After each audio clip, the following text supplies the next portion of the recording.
Hello friends, welcome to my channel Sushant Chess. Today we are going to do a game study based on the concept of initiative. We will see how one tries to grab the initiative quickly, what one should do for that. If both sides try to develop their pieces properly, then ideally white should have slight edge in any position, right? So from this point we should understand that if one is trying to look to gain the initiative, he has to offer something in return. So what is the easiest way to take an initiative? So we can offer some positional concession or we can offer material. One of them is definitely possible. There are many openings where a pawn is sacrificed so that we gain some development advantage and we are able to force things. The ability to force moves becomes one of the most important aspect of an initiative. Let's go to the game quickly and see what black did here to snatch the initiative early on in the opening. Let's go to the opening phase quickly.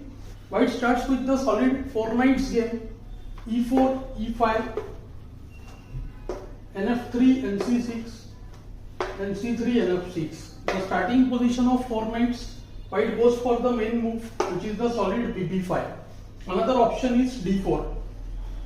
Here normally game continues with the move bb4. Black here plays a very strange move. He goes with the move nd4, attacks the bishop.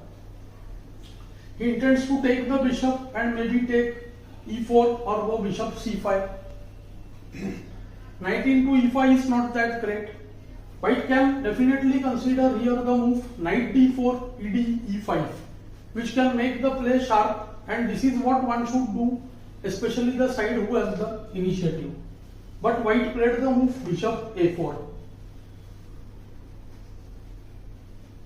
Seeing this, black must have felt confident and he goes on improving his position. First comes the move c6. Now knight e5 can be easily met by queen e7 followed by knight takes e4. So white again goes with the standard castle. Much better was the move d3 actually, as it soon turns out that the castled position of the king is not that great, especially after the next move by white. Black goes bishop c5. See, constantly black is offering this pawn in order to develop quickly. Right now, if we count the development, one would not suspect much because white has 1, 2, 3 and 4. Black has just 3 and black has offered the pawn. This situation of extra development made white feel that he can definitely take the pawn and he is of course fine. But after the move knight e5, this becomes the most important point of our discussion. Why did black give the pawn? What does he want from the position? Black realizes two things here. One, after the move d6, firstly he will push the knight will move once again. If it goes to f3, we can make out that knight has not only moved several times, but the castled position will come under serious attack and weakened position after the move bishop g4. This was his first point. Let's play the moves and see. d6, knight f3, bg4. The situation has really gone out of hand for white now. All because of the castled position now that there are severe threats.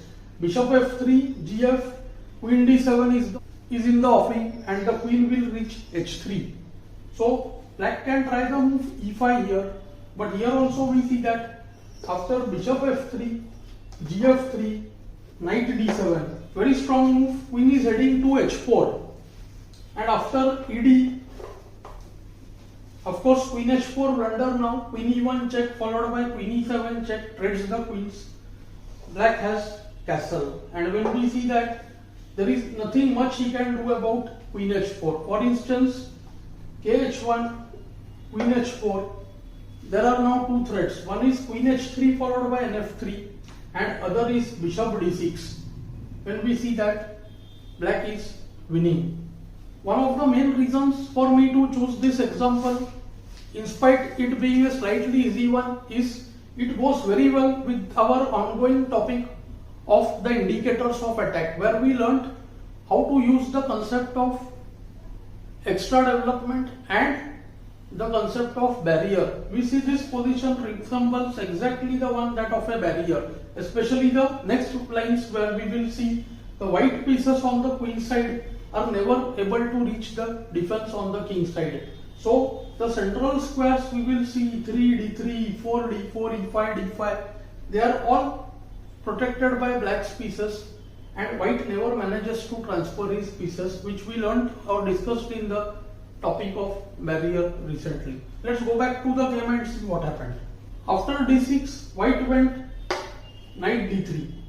From here on, black conducts the attack swiftly and nothing is left to chance. First he goes with the move bg4, showing a simple idea that if f3 is played, then black makes a force combination with knight takes f3, check, bishop is giving check, and it's a double check of course, king h1 and knight h2. The queen is attacked and the rook on f1 hangs. So this position becomes winning for black. Thus the move queen e1 is forced. White is now hoping on the only option of getting e5 and breaking the position. He can take knight c5, play d3 and develop the bishop. See, that is why black had offered the pawn. Once we offer the pawn, it is for gaining advantage in development. And once we have advantage in development, we want to attack the enemy king. Everything is falling in place for black here. See the square e3, f3, e2, they are all creating barrier for white. Now comes the combinative move nf3 check. It looks like nothing is forced that way, but white never has enough time. G takes f3 forced, black plays bf3. Black's attack is unstoppable now. If knight takes c5, there is queen c8 and there is no defense to both queen g4 or queen h3. Black wins on the spot. h3 is met by queen h3. So we can very well make out the squares e2, e3, e4 are acting like barrier here. White tries the only move e5. It's an attempt to free the position. He wants to use ed or ef. D would allow queen e5 check and the queen reaches the g3 square. So the point he is trying to clear is the square e5. So black plays the strong move castle. Black's idea is very simple. If e takes f6, then queen f6 will allow the knight to occupy e4 and transfer to the king side by ng3. So the square e4 is now under white's control. So black goes re8.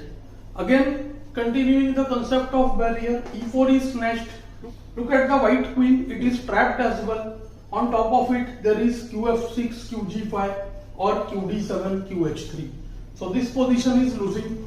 White goes e takes d6, again trying to clear e4 or e5. Means now the idea is queen e5 followed by queen g3. So black plays knight g4.